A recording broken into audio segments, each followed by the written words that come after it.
বলছেন যে বাংলাদেশ ইস্যুতে সার্জিক্যাল স্ট্রাইক করতে হবে, খুব শিগগিরই যেন সার্জিক্যাল স্ট্রাইক হয়। আচ্ছা দেখুন, শুভেন্দু অধিকারী বিরোধী দলনেতা, তিনি কলকাতায় বাংলাদেশ ডেপুটি হাই কমিশনের সামনে বা অন্য কোথাও এখানে বসে বলছেন বাংলাদেশের বিরুদ্ধে এই করতে হবে, ওই করতে হবে, সেই করতে হবে। আরে করবেটা কে? এ তো সেই গল্পের মতো, লাও তো বটে কিন্তু আনে কে? আনার দায়িত্ব তো কেন্দ্রীয় সরকারের। আরে কেন্দ্রীয় সরকার, তাদেরকে বলুন শুভেন্দুবাবু। আমরা তো পশ্চিমবঙ্গ একটা সরকার, একটা আমরা এখানে যারা রয়েছি রাজনীতি করি, আমাদের যে সরকার রয়েছেন, আমাদের তো এখতিয়ার নেই। কারণ পশ্চিমবঙ্গ একটা রাজ্য আর বাংলাদেশ একটা দেশ। সর্বভারতীয় তৃণমূল কংগ্রেস বাংলাদেশে যে হিংসা চলছে, যেভাবে হিন্দু যুবককে খুন করা হয়েছে, যেভাবে দুই মুসলিম বাচ্চা মেয়ে শিশুকে পুড়িয়ে মারা হয়েছে, আমরা এই সামগ্রিক হিংসার বিরুদ্ধে আমরা নিন্দা করছি। কিন্তু আমরা কিছু করতে পারি না, কারণ আমাদের এখতিয়ার নেই। আমরা নীতিগতভাবে যেটা বলেছি যে এ বিষয়ে, আন্তর্জাতিক বিষয়ে কেন্দ্রীয় সরকার যেটা করবে রাজ্য পাশে থাকবে। তো কেন্দ্রীয় সরকার, বিদেশ দফতর, তারা করুন। শুভেন্দু অধিকারী বলছেন সার্জিক্যাল স্ট্রাইক করতে হবে। কে করবে? পশ্চিমবঙ্গ। সার্জিক্যাল স্ট্রাইক যদি করতে হয় তো দিল্লিকে করতে হবে। করবে কি করবে না, ডিসিশনটা তো দিল্লি, তার সঙ্গে পশ্চিমবঙ্গের কোনো সম্পর্ক নেই। আমাদের লাগোয়া জায়গা, আমরা নিন্দা করছি, আমরা খারাপ বলছি, কিন্তু আমাদের কিছু করার নেই। করতে হবে আপনার দলকে, বিজেপিকে, নরেন্দ্র মোদীর সরকারকে। শুভেন্দু অধিকারী এবং বিজেপি নেতাদের যা যা বিপ্লব করার আছে, কলকাতায় না বসে যান না দিল্লিতে। নরেন্দ্র মোদীকে বলুন, অমিত শাহকে বলুন, জয়শঙ্করকে বলুন। সার্জিক্যাল স্ট্রাইক করার ইচ্ছা হলে ওই আমাদের রাজনাথ সিংকে বলুন।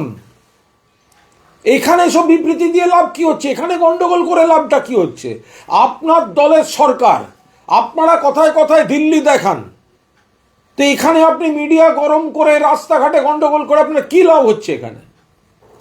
উনি আজকে আর একটা জিনিসও বলেছেন, সেটা হচ্ছে যে কমার্স ভবনের সামনে ওনারা ধর্নায় বসবেন, 1 কেজি পেঁয়াজও যেন বাংলাদেশে না যায়। এই গোটা বিষয়টাই কেন্দ্রীয় সরকারের বিষয়। বাংলাদেশ একটা আলাদা রাষ্ট্র, একটা আলাদা দেশ। বাংলাদেশের খারাপ ঘটনা, হিংসার ঘটনার আমরা তীব্র নিন্দা করছি, কিন্তু আন্তর্জাতিক ইস্যুতে কোনো রাজ্য সরকার কিছু করতে পারে না। সেটা করতে পারে কেন্দ্রীয় সরকার। ফলে শুভেন্দু অধিকারীদের যা যা বক্তব্য আছে সেটা কেন্দ্রীয় সরকারকে জানাক, দিল্লি চলে যাক, কেন্দ্রীয় নেতাদের সঙ্গে বসুক। বাংলার রাস্তাঘাট, বাংলার অফিস যাত্রী, বাংলার পথচারীদেরকে ডিস্টার্ব করে কি লাভ হচ্ছে? রাজ্যের এখতিয়ার নেই বাংলাদেশের বিষয়ে কোনো কমিউনিকেট করার বা কোনো স্টেপ নেওয়ার।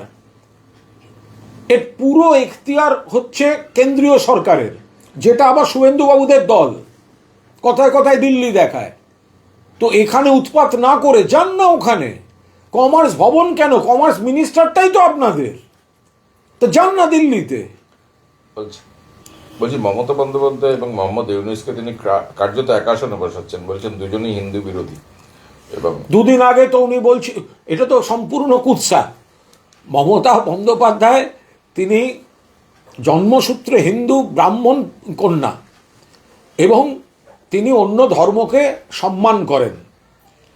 সপ্তাহে বোধহয় এখনো 3 দিন উপোস রাখেন, বাড়িতে কালী পুজো করেন, দুর্গা পুজো, কার্নিভালটা একটা আন্তর্জাতিক ইভেন্ট করে দিয়েছেন। দুর্গা পুজোর সমস্ত কমিটিগুলোকে পৃষ্ঠপোষকতা করেন পুজো অর্থনীতির জন্য। দীঘায় জগন্নাথ দেবের মন্দির করেছেন, সেটা আবার শুভেন্দুবাবু আমন্ত্রণ পাওয়া সত্ত্বেও যাননি, দিলীপ ঘোষ কিন্তু গেছিলেন। মমতা বন্দ্যোপাধ্যায় হিন্দু, মুসলমান, খ্রিস্টান সকলকে, অন্য সব ধর্মকে সম্মান করেন। আর শুভেন্দুবাবু তো 2 দিন আগে প্রকাশ্য জনসভায় বলছিলেন যে বাংলাদেশে ইউনূসের সরকার ভালো চলছে। তা আজকে কেন বলতে হচ্ছে ইউনূস খারাপ? আপনারা ভিডিও দেখুন, আপনারা আপনাদের সকলের আর্কাইভে আছে, দাঁড়িয়ে দাঁড়িয়ে বলেছেন ইউনিয়ন সরকার ভালো চলছে। তো দুদিন আগে তো ইউনিয়ন সরকারকে সার্টিফিকেট দিয়েছেন। তা এখন যখন বাংলাদেশে ওরকম উৎপাত হচ্ছে, এখন আবার তোমরা কথা ঘুরিয়ে অন্য কথা বলছেন, এগুলো সব কুৎসামূলক কথাবার্তা। বলছি হাওড়ায় আজকে সিভিল ডিফেন্স কর্মীদের অবস্থানে উনি গিয়েছিলেন, ওটাই মুখ্যমন্ত্রী, শুভেন্দু কোশ্চেন আছে, এটাই শুভেন্দু বলছি যে বাংলাদেশ নিয়ে গিয়েছে। সেটা হচ্ছে যে আজকে উনি আবারও বলেছেন যে পৌষ সংক্রান্তি মিটে গেলে নাগা সন্ন্যাসীদের নিয়ে একেবারে গণ অবস্থানে বসে এবং সার্জিক্যাল স্ট্রাইক চাই। এটা স্যার শুরুতে বলেছে। নাগা সন্ন্যাসীরা যেখান থেকে এসছেন ওরা তো এখানে থাকেন না, তা এতদিনে সেখানে একটা প্রতিবাদ করতে পারলেন না যেখানে থাকেন, যেখান থেকে এলেন। নাগা সন্ন্যাসীরা তাদেরকে শুভেন্দুবাবু বলছেন প্রতিবাদ করবেন। আমি জানি না একই রকম পোশাক আশাকে বসবেন কিনা, কিন্তু নাগা সন্ন্যাসীদের যে উনি প্রতিবাদের কথা বলছেন কলকাতায়, তো নাগা সন্ন্যাসীরা তো কলকাতায় থাকেন না, বাংলায় থাকেন না, তো প্রতিবাদ এখন অবধি কিছু করলেন না কেন? তবে হ্যাঁ, নাগা সন্ন্যাসীদের নিয়ে যদি প্রতিবাদে কেউ বসেন তাহলে একই পোশাক আশাকে বসতে হবে। ডানা বলছেন নাগা সন্ন্যাসীদের নিয়ে অবস্থান চালাবেন। আরে মহা মুশকিল। নাগা সন্ন্যাসীদের আমরা সব সম্মান করি, কিন্তু তারা যদি রাজনীতিতে ব্যবহার করতে চান, নাগা সন্ন্যাসীদের নিয়ে দিল্লিতে ধর্নায় বসুন। ইস্যুটা বাংলাদেশ, পশ্চিমবঙ্গ সরকারের কিছু করার নেই। তা নাগা সন্ন্যাসীদের নিয়ে পশ্চিমবঙ্গে বসে কি হবে? এটা তো ডেপুটি হাই কমিশন, তাহলে হাই কমিশনটা তো দিল্লিতে, কেন্দ্রীয় সরকারটা তো দিল্লিতে, প্রধানমন্ত্রী বসেন দিল্লিতে, ওই প্রতিরক্ষা মন্ত্রী বসেন দিল্লিতে, বিদেশ মন্ত্রী বসেন দিল্লিতে। পশ্চিমবঙ্গ একটা রাজ্য, বাংলাদেশ একটা দেশ, রাষ্ট্র। পশ্চিমবঙ্গের এখতিয়ার নেই বাংলাদেশকে অফিসিয়ালি কমিউনিকেট করার বা কোনো স্টেপ নেয়ার। এই এখতিয়ারটা রয়েছে কেন্দ্রীয় সরকারের। তাহলে শুভেন্দুবাবু নাগা সন্ন্যাসীদের সঙ্গে যদি বসতেই হয়, তাহলে তাদের নিয়ে আপনি দিল্লি যান, ওখানকার হাই কমিশনে যান, আপনি ওখানে ভারত সরকারের যে কর্তা ব্যক্তি রয়েছে তাদের কাছে যান। আপনি সেখানে না গিয়ে আপনি এখানে করছেন কেন? তবে যাই করুন, নাগা সন্ন্যাসীদের নিয়ে বসলে কিন্তু একই পোশাকে বসবেন। দিন আগে গঙ্গাসাগরে শুভেন্দু অধিকারী বলেছিলেন 2011-তে তিনি পরিবর্তন এনেছিলেন, তিনি কাণ্ডারি ছিলেন, 2026-এও তিনি পরিবর্তন আনবেন। আবার গতকাল তিনি অটল স্মরণ সভায় বলেছেন যে আমি তৃতীয় শ্রেণীতে পড়ি। এক এক সময় এক এক রকম কথা বলছেন, কখনো কাণ্ডারি, কখনো তৃতীয়। তাহলে 21 সালটা মাঝখানে বাদ। প্রথম কথা, 11 সালের পরিবর্তনটা মমতা বন্দ্যোপাধ্যায় এনেছিলেন বাংলার মানুষকে সঙ্গে নিয়ে। মমতা বন্দ্যোপাধ্যায় ছিলেন পরিবর্তন এবং গণ আন্দোলনের প্রতীক, এবং সেটা শুধু 11 সাল বলে হয়নি, একটা ধারাবাহিক আন্দোলনের মধ্যে দিয়ে মমতা বন্দ্যোপাধ্যায় উঠে এসেছেন এবং বাকি বহু নেতাকে রাজনৈতিক প্রতিষ্ঠা বা জন্ম দিয়েছেন। এই মমতা বন্দ্যোপাধ্যায়ের সাংসদ, বিধায়ক, মন্ত্রী, দলের নেতা ছিলেন শুভেন্দু অধিকারী। তো সুতরাং মমতা বন্দ্যোপাধ্যায় পরিবর্তনটা এনেছিলেন। আর পরিবর্তনের কথা বলে শুভেন্দুবাবু 20 সালে বিজেপিতে গেছিলেন, তো কই 21 সালে তো পরিবর্তন হয়নি। তাহলে বলুন যে ওনাদের পরিবর্তনের স্লোগান বাংলার মানুষ ব্যর্থ করে দিয়েছে, তাহলে আপনি 21 সালটা বাদ দিয়ে কথা বলছেন কেন? বলছি হাওড়ায় আজকে সিভিল ডিফেন্স কর্মীরা অবস্থান করছেন, সেখানে বিরোধী দলনেতা গিয়ে বলছেন যে এই মুখ্যমন্ত্রী চাকরি বিরোধী, ভাতা প্রেমী। দেখুন, এটা যে সিভিল ডিফেন্স কর্মীদের ওখানে গিয়ে শুভেন্দুবাবু বলেছেন, যেটা তারাও জানেন এর দুটো দিক আছে। একটা হচ্ছে মমতা বন্দ্যোপাধ্যায় চাকরি দিতে চান। বহু এই বিজেপি, সিপিএম এবং কংগ্রেসের কিছু আইনজীবী নানা মামলা করে বিভিন্ন ক্ষেত্রে আটকে রাখেন।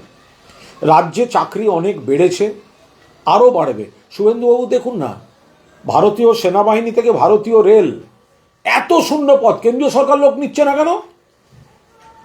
জিজ্ঞাসা করেছেন, দাবি তুলেছেন, কেন কেন্দ্রীয় সরকার লোক নিচ্ছে না? কেন্দ্রের প্রত্যেকটা দপ্তরে এত লক্ষ শূন্য পদ হয়ে বসে আছে। আর পশ্চিমবঙ্গ সরকারকে যদি বকেয়া 2 লক্ষ কোটি টাকা কেন্দ্র দিয়ে দেয়, তাহলে আরও কাজ করতে মুখ্যমন্ত্রীর সুবিধা হবে, তাহলে তো মুখ্যমন্ত্রী আরও কাজ করতে পারবেন। ফলে এই ধরনের কুৎসা, এগুলোর কোনো জায়গা নেই। আর একটা জিনিস শুভেন্দুবাবু ভুল করছেন, যারা হয়তো কোনো দাবি দেওয়ায় বসেছেন তারা জানেন আজ না হলে কাল মুখ্যমন্ত্রী সাধ্যমতো দেবেন, কিন্তু তারা এটাও জানেন তাদের পরিবার দিদির রক্ষা কবচে সুরক্ষিত আছে। কন্যাশ্রী থেকে লক্ষ্মীর ভাণ্ডার, স্বাস্থ্যসাথী থেকে রূপশ্রী। ফলে যাদের বক্তৃতা করতে যাচ্ছেন, যারা সেই বিজেপির কুৎসাটা শুনছে, তারা মন থেকে জানেন তাদের গোটা পরিবারটায় মমতা বন্দ্যোপাধ্যায়ের আরও অন্তত অনেকগুলি সামাজিক স্কিম তাদের প্রোটেকশন দিয়ে রেখেছে। ফলে আজকে তাদের যে দাবি দাওয়া আছে মমতা বন্দ্যোপাধ্যায় নিশ্চয়ই মেটানোর চেষ্টা করছেন, এবং সুযোগ পেলে তিনি পুরোদস্তুর আপনাদের মেটাবেন। বহু চাকরি হয়েছে, আরও হবে, বহু বৃদ্ধি হয়েছে, আরও হবে। এই যে বিডিও প্রশান্ত বর্মন, তাকে তো মানে গ্রেপ্তারি পরোয়ানার জন্য আবেদন করেছে বিধাননগর পুলিশ, যদিও তিনি আবার সুপ্রিম কোর্টে গেছেন। এই যে একজন খুনের অভিযোগে অভিযুক্ত একজন বিডিও, এটাকে নিয়ে কি বলবেন? এটা নিয়ে কোনো কথা বলবো না, কারণ এটা সম্পূর্ণ আইনের বিষয় আছে। যেহেতু গোটা বিষয়টা কোর্ট এবং আইন, এবং এর আগে তো হাইকোর্ট যা যা বলার বলে দিয়েছেন, এবং পুলিশও সেই অনুযায়ী অ্যাক্ট করছে। ফলে এখানে রাজনৈতিক কোনো মন্তব্য করতে চাই না। যদি কোনো ব্যক্তি দোষী হন এবং তাকে যদি গ্রেফতারের কোনো পরিস্থিতি থাকে, তো সেটা আইন আদালত তারা সব দেখছেন গোটা বিষয়টা। আশা কর্মীরা 23 তারিখ থেকে ধর্মঘট করছেন। তারা 5,500 টাকা বেতন পান, তারা 15,000 টাকা চান। এবং এটা সম্পূর্ণ প্রশাসনিক বিষয়। তারা যথেষ্ট কাজ করেন এবং তারা সত্যি মানে দায়িত্ব নিয়ে সমাজের একটা বহু জায়গায় এবং খুব ভালোভাবে দায়িত্বের সঙ্গে আশা কর্মীরা কাজ করেন। এটা নিশ্চিতভাবে প্রশাসনের বিষয়। মমতা বন্দ্যোপাধ্যায় তাদের যথেষ্ট স্নেহ করেন, পছন্দ করেন এবং তাদের উপকার করতে চান। এখন 2 লক্ষ কোটি টাকা কেন্দ্রীয় সরকার বকেয়া রেখে দিয়েছে। ফলে মমতা বন্দ্যোপাধ্যায়ের সাধ এবং সাধ্য অনেকটা জায়গায় একটু অসুবিধা হয়ে যায়। তবে এটা প্রশাসনিক বিষয়, এখানে রাজনৈতিক কোনো মন্তব্য করব না। এটুকু বলতে পারি, আশা কর্মীদের প্রতি মাননীয় মুখ্যমন্ত্রীর সমস্ত রকম স্নেহ, দরদ এবং ভালোবাসা রয়েছে। বলছি, প্রাক্তন বিচারপতি অভিজিৎ গঙ্গোপাধ্যায় একটা সাক্ষাৎকারে বলেছেন যে পশ্চিমবঙ্গ এতটা দূষিত আবহাওয়া পশ্চিমবঙ্গের হয়ে যায়নি যে এখানে মেহনতি মানুষকে এভাবে মারধর করে তার জিনিসপত্র ভাঙচুর করা হবে। ধর্ম তো পরের কথা। দেখুন, অভিজিৎ গঙ্গোপাধ্যায় যে কথাগুলি সম্প্রতি বলেছেন, বা একজন শ্রমজীবী মানুষকে যেভাবে ধর্মের নামে মারধর করা হয়েছে, নিন্দা করেছেন, তো এটা তো ঠিক কাজ করেছেন। এবং আমার খুবই মনে হয় যে অভিজিৎ গঙ্গোপাধ্যায়ের সঙ্গে আমাদের অনেক ক্ষেত্রেই মতে মেলেনি, তার কিছু রাজনৈতিক মন্তব্য, অবস্থান ইত্যাদির জন্য। কিন্তু অভিজিৎ গঙ্গোপাধ্যায় তিনি সম্ভবত একজন ধর্মনিরপেক্ষ মানুষ। তার এই বিজেপিতে যাওয়া, বিজেপির আইডিওলজিকে নিজের প্ল্যাটফর্ম হিসেবে ব্যবহার করা, এটা বোধহয় তিনি তার মানে নিজের সঙ্গে খুব সুবিচার করেননি। কোনো এক মুহূর্তে হয়তো তিনি কোনো কারণে ওই পথে চলে গিয়েছিলেন। এবার তিনি বুঝতে পারছেন এবং দেখতে পাচ্ছেন যে এই ধরনের ঘটনা যেগুলো বিজেপি ওয়ালারা ঘটাচ্ছে, হয়তো তিনি সেটার সঙ্গে একমত হতে পারছেন না। ওনার সঙ্গে আমার অনেক বিষয় মতপার্থক্য হয়েছে, প্রকাশ্য মতপার্থক্য হয়েছে। আবার ওনার সঙ্গে আমার উনি বিচারপতি থাকাকালীন ওনার হাইকোর্টের চেম্বারেই আমার মানে গল্প করার বিভিন্ন বিষয়ে মানে মতবিনিময়ের সুযোগও হয়েছে। তাতে আমি কিন্তু উনি বিজেপিতে যাওয়াতে, উনি হতে পারেন তৃণমূলকে সমালোচনা করতেন, কিন্তু তিনি বিজেপিতে যাওয়াতে আমি খানিকটা মানে অবাকই হয়েছিলাম। আর একটা বিষয়ের জন্য দিলীপ ঘোষ সম্পর্কে বলছেন উনি বড় নেতা, 18 জন সাংসদ দিয়েছিলেন। হ্যাঁ, ওনার সময় তো এত কিছু হয়েছে, মানে ওনার প্রচারে না আসার একটা খামতি থেকে যাচ্ছে। কোনো সংকোচ থাকলে জেরে বুঝে আসুন, আর বিয়ে করাটা অপরাধ না। দিলীপ ঘোষ অভিজিৎ গঙ্গোপাধ্যায় বলছেন, ওটা তো তাদের দলের বিষয়, ভেতরের বিষয় বলছেন, তার ব্যাপারে কি মন্তব্য করব। এটা তো ঘটনা যে দিলীপ ঘোষ আমাদের বিরোধী, দিলীপ ঘোষ আমাদের সরকারের সমালোচক, কিন্তু এটা তো ঘটনা যে আফটার তপন শিকদার বিজেপির সাংগঠনিক দিক থেকে দিলীপ ঘোষের মতো সফল কার্যকরী সভাপতি কিন্তু পশ্চিমবঙ্গ বিজেপি পায়নি। এখন এই তৎকাল বিজেপিরা পার্টিটাকে হাইজ্যাক করে নিয়ে গিয়ে দিলীপ ঘোষকে কোণঠাসা করেছে। এবং দিলীপবাবু যদি বিয়ে করে থাকেন, তার সেটা ব্যক্তিগত সিদ্ধান্ত, সেটা তো কোনো অপরাধ হতে পারে না।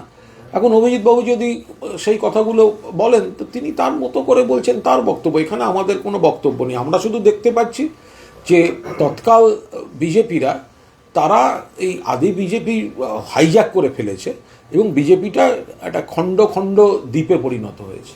লাস্ট হচ্ছে যে আজকে অভিষেক বন্দ্যোপাধ্যায় ভার্চুয়াল বৈঠক করেছেন, রুটিন বেঁধে দিয়েছেন, এটা নিয়ে কি না, এটা তো সম্পূর্ণ দলের ব্যাপার। আমাদের সর্বভারতীয় সাধারণ সম্পাদক, আমাদের সেনাপতি অভিষেক বন্দ্যোপাধ্যায় ভার্চুয়াল বৈঠকে তিনি দলকে কিছু কর্মসূচি, মূলত দুটি বড় কর্মসূচি এবং কিছু নির্দেশনামা, কিছু আচরণবিধি তিনি তৈরি করে দিয়েছেন, নির্দেশ দিয়েছেন এবং খুব সুন্দরভাবে পুরোটা ব্যাখ্যা করেছেন। মানে কার্যত দেখা যাচ্ছে ৪৫ দিনের মধ্যে বাংলার ৮০,০০০ বুথে আবার তৃণমূল কংগ্রেস পরিবার কার্যত বাড়ি বাড়ি পৌঁছে যাবে। মানে বিশিষ্ট যারা আছেন সমাজে তাদের থেকে মানে তারাও যেমন থাকবেন তেমনি সবাই থাকবেন এবং তারা হতে পারেন কেউ তৃণমূলের, হতে পারেন হয়তো পুরো সক্রিয় তৃণমূল নন, কিন্তু তারা বাংলার ভূমিপুত্র তো বটে। ফলে মমতা বন্দ্যোপাধ্যায় যেই ঢালাও, মমতা বন্দ্যোপাধ্যায় সরকার যে উন্নয়ন করেছে সেই উন্নয়নের পাঁচালীকে সামনে রেখে সমস্ত বাংলার ভূমিপুত্রের কাছে গিয়ে যাতে এই কেন্দ্রের বৈষম্য, কেন্দ্রের বাংলা ভাষার বিরোধিতা, বাঙালি বিরোধিতা, বাংলার বিরোধিতা, এর বিরুদ্ধে লড়াইতে গোটা বাংলাকে এক করার যে কার্যকরী প্রক্রিয়া তার গাইডলাইন বেঁধে দিয়েছেন অভিষেক বন্দ্যোপাধ্যায়।